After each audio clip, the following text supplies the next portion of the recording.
The case of Comrade Tulayev. Just a few words, I guess.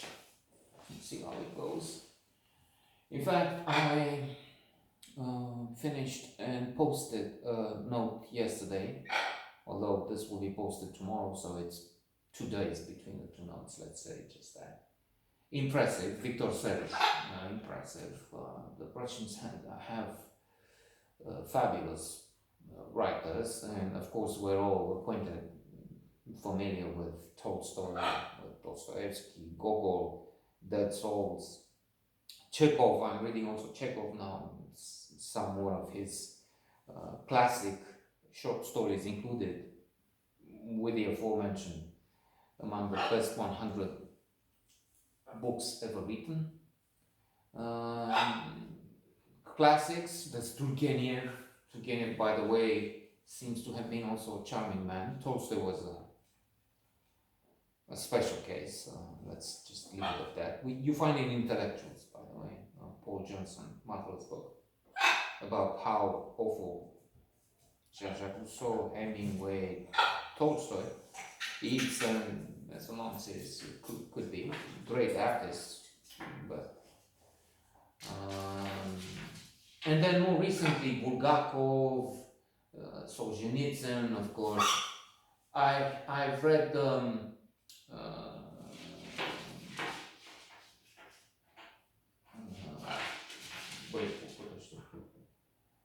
Victor Pelevin with his werewolf story, and I was impressed. And now this wonderful book. In short, we have a young man, Kostya, who comes in possession of a gun, of a revolver, hugely expensive, but in the black market it's found. And he stumbles about on this Tulayev, member of the Central Committee. He has done quite a few things wrong. They all did. That's the point. Îi potolește-te. Some guys are cutting some branches out there. I don't think it's in the frame, but they see them and they get scared to bits. So wanting some disturbing images. Plus your screen may crack. If he shouts to the top of his voice, the screens may shatter. So he shoots dead the guy, Tulayev, and this becomes the center of an investigation which is using a pretext, a murder, to settle scores. Not that they need this or anything. As it's now known, there were so many thousands, I don't know, tens of thousands, maybe even millions of fake investigations. The point being just to eliminate the potential enemies, and not enemies of the people as they were labeled, but enemies of Stalin, of the tyrant, of the dictator. At the core of this, it's the fact that it's not what some, or well, most, if not all leftists, extreme leftists would claim. Oh no, communism is such a superb idea. I've heard that so many times. It's just that they were flawed humans. So it was just bad luck that they had Stalin, Mao, Kim, the trio of Kims in North Korea. The list is quite long. Now, I was reading in Economist about the abuses, the things, and we all know everything. BBC, CNN, what they try and do in Hong Kong. They want to invade Taiwan. They bully everybody in the South China Sea. In commerce, they push on Australia, on Canada, because, well, they're Chinese communist dictators. Then communism is a foul, abject, abominable system. It's not a few people.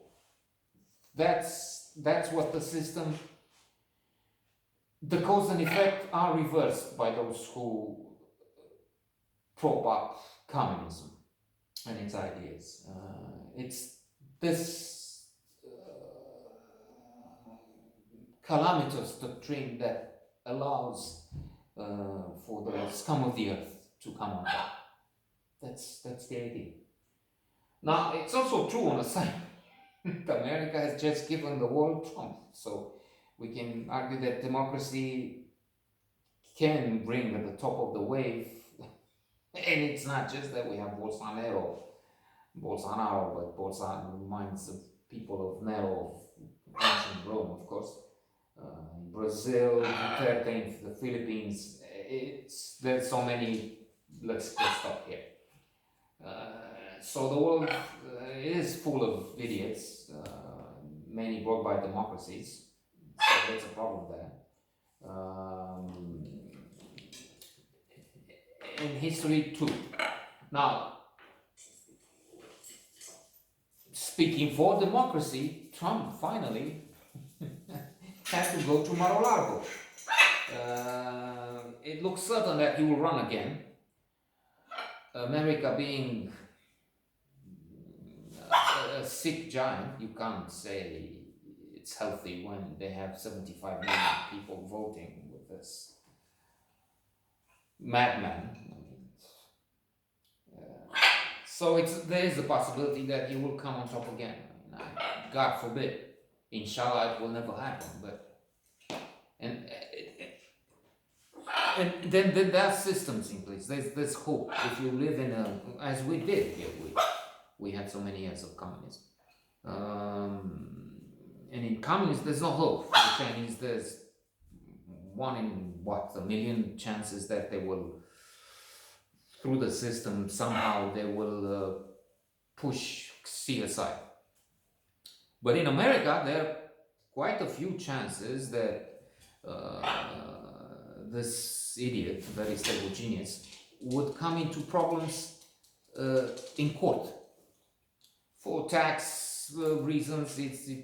Clearly this is a cheat, a crook. Claims to be a billionaire, as Seth Meyers was saying a few days ago. And when you look at his taxes, he paid $750 when he was president. I mean, unbelievable. Then the call to Georgia to find 11,000 votes. List is long. The insurrection. So in democracy, there's a chance they stop such a crook, such a.